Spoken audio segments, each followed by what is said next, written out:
No drugs and Surat city અભિયાન અંતર્ગત drone કેમેરાથી સર્વેલન્સ કરી એનડીપીએસનો કેસ સુરતની કાપોદ્રા પોલીસે ઝડપી પાડી આગળની વધુ કાર્યવાહી હાથ ધરી છે। સુરત પોલીસ કમિશનરે નો ડ્રગ્સ ઇન સુરતના અભિયાન અંતર્ગત માદક કેફી દ્રવ્યોની હેરાફેરી અને પેડલરો પકડી પાડવા અંગે સૂચના અને માર્ગદર્શન આપવામાં આવ્યું છે। અનવ્ય Kapodra police inspector MB અવસુરા, police inspector MR સોલંકીએ, સર્વેલન્સ સ્ટાફના પીએસઆઈ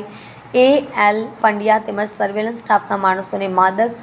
કેફી દ્રવ્યોની હેરાફેરી તથા પેડલરો વિરુદ્ધ કાર્યવાહી કરવા બાબતે સૂચના આપવામાં આવી, જેથી સર્વેલન્સ સ્ટાફના હેડ કોન્સ્ટેબલ પૃથ્વીરાજસિંહને બાતમી મળી કે કાપોદ્રા 4 રસ્તા ડીજીવીસીએલ ઓફિસની સામે ખૂબ જ ભીડભાડવાળી જગ્યામાં ગાંજો વેચતા હોય છે। બાતમી મળતા ડ્રોન કેમેરાથી સર્વેલન્સ કરી બે ઇસમોને વનસ્પતિજન્ય માદક પદાર્થ સાથે ઝડપી પાડી આગળની કાર્યવાહી કરી છે। મહેરબાન પોલીસ કમિશનર શ્રી સુરત શહેરનાઓના નો ડ્રગ્સ ઇન સુરત અભિયાન અંતર્ગત અધિક પોલીસ કમિશનર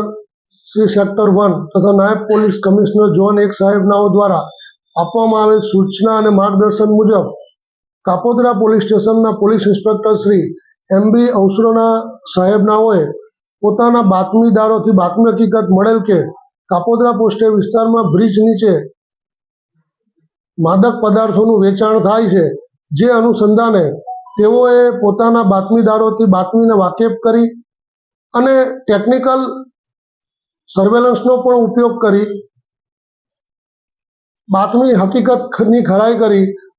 અત્રેના કાપોદ્રા પોલીસ સ્ટેશનના second point Shri MR Solanki તથા ડિસ્ટર્બ પીએસઆઈ શ્રી પંડ્યા તથા સ્ટાફના અન્ય માણસોએ વોચ ગોઠવી ગઈકાલ તારીખ 14/5/2024ના રોજ બાતમી હકીકતની ખરાઈ કરતા હકીકત સાચી મળી આવેલ, જે અનુસંધાને બાતમીવાળી જગ્યાએ પંચોને સાથે રાખી અને રેડ કરતા